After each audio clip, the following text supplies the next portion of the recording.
Alex Car Doctor, welcome back. Today's patient is a 2014 Compass. Nice little Jeep. She's in for of course you guys get the first look at everything. This first time getting in and starting it. The patient complaint is the battery light is on and she's in for an oil change. She just purchased this car and she only had it for about a week or so. Let's see. Don't see any battery light. Low top. Oh, there it is. There it is.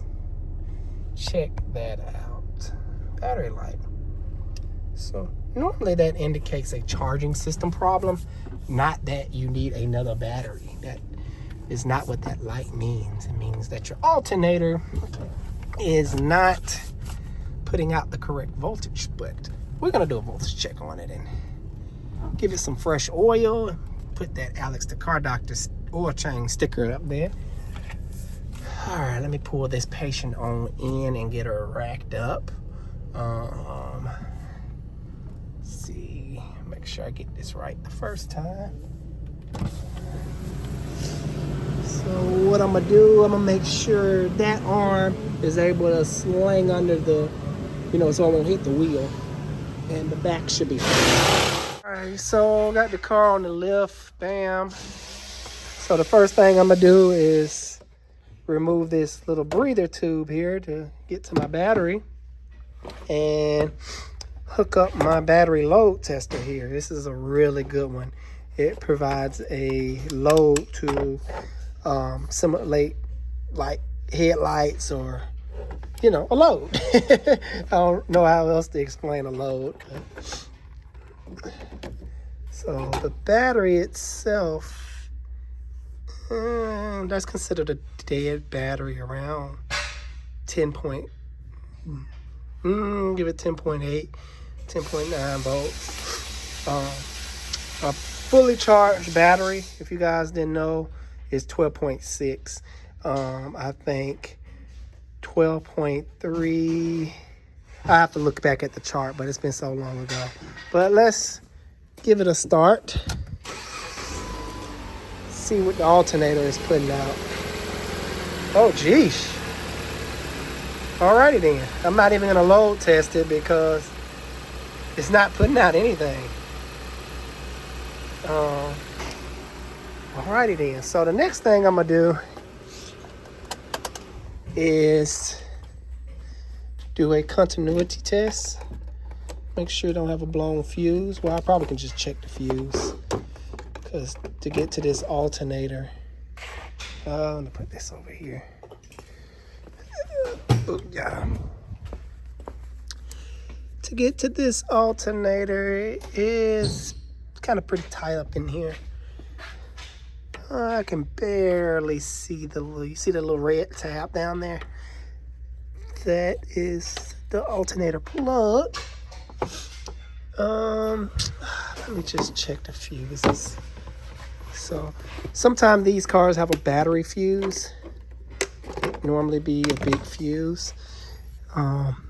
Normally one of these. So I'm just gonna look through the little glass here. Check the fuses.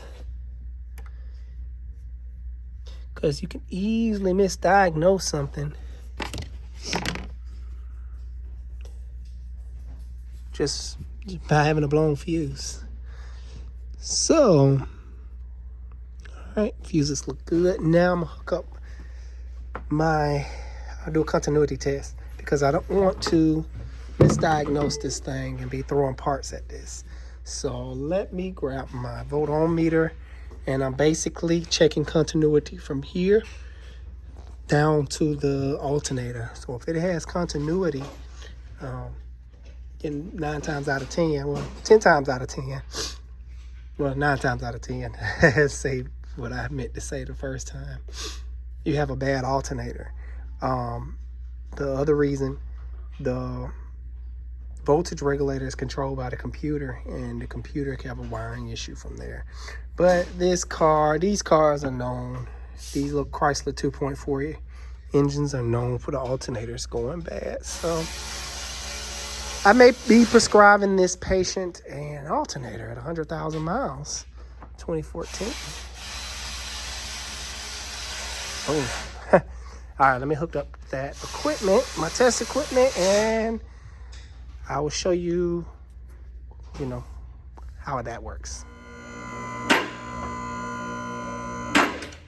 Alrighty, I had to jack it up to get up under there. So, bad camera angle. Come on, Alex. But let's see, I can barely show you guys on camera, but there it is. So I'm gonna stick my lead up there and see if I hear the beep. I'm trying to position my light. Here's my lead. And I need light so I can see. Oh man, come on. I'm gonna have to probably switch lights here. All right, let me go switch lights. I'm gonna have to. Don't want to, but come on, stuff you right there. Yeah, okay. That works. Hopefully I can get a good connection. Now, I don't think I'm gonna be able to show you guys what's going on because it's so tight. Nope, I'm not gonna be able to show you. But basically what I'm trying to do is put this lead. All right, you hear it? And I hit something, grounded something out. So that's what I get for working blind. But no harm is done because this is so thin. It just melt this way. But I saw what I need to see. So I'm gonna recommend this patient needs a alternator. Also, she has a leaking CV axle up front. So it's just now starting out. So definitely recommend one of these, one of those. Looking at it, overall, looks pretty good. Got some little dry rot on the lower ball joint there. Nothing to be too concerned about. Ooh, she has the 4-wheel drive. So the support bearing feels good.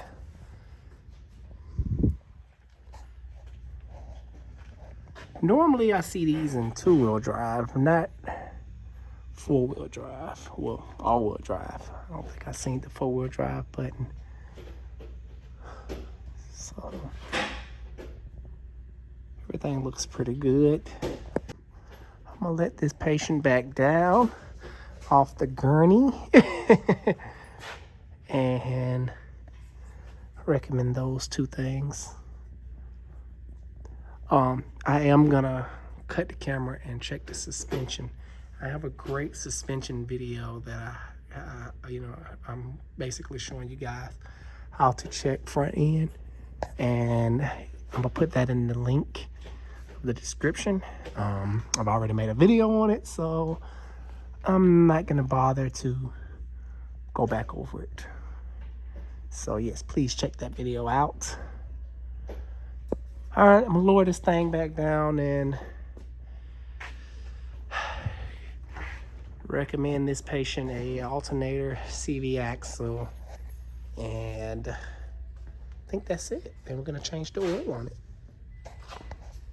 All right, I'm about to go see my nurse Shan to let her know what's going on with this vehicle. I also recommend a battery clean. Nurse Shan. Yes, sir.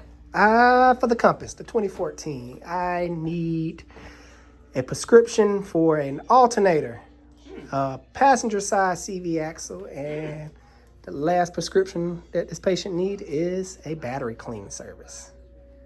Thank you, ma'am. No problem. Have it right up.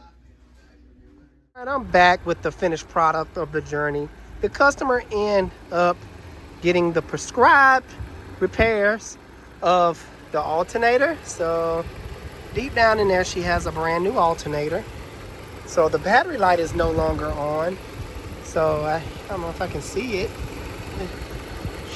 Come on, focus, but you can get a glimpse of it. Brand new alternator right below the power steering pump. I end up doing the battery clean service on it. If I can get the plastic off. Now guys, it's important when you clean the battery, you put dielectric grease or Vaseline works really good. And what that's gonna do is prevent corrosion from eating up your terminals like this one is. Now on the axle, we actually had a problem.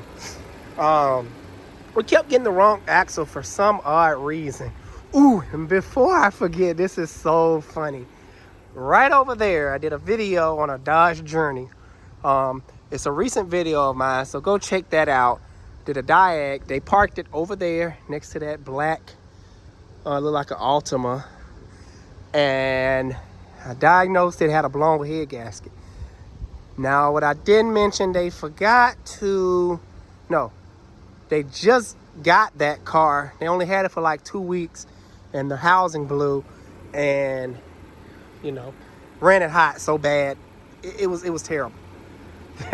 The same company, the same dealership they got that one from, this car came from that same dealership. That's basically what I'm trying to say. I thought that was funny. Now, I'm not gonna name no names, but I will tell you where they're located. They're located in Marietta. So it's a Marietta dealer. Let's just say that. So I thought that was real funny. I wanted to share with you guys. But just to show you, no more battery lights. Look at that. I did do a charging system test. Everything turned out good. Got the wheel locks off. All is well. Guys, I hope you enjoyed that little follow along video of me diagnosing this, I think 2014 Journey. Until next time, guys, I love you like always. See you guys on the next one. Don't forget to hit that like and subscribe button. Couldn't get it out. Alex the Car Doctor out.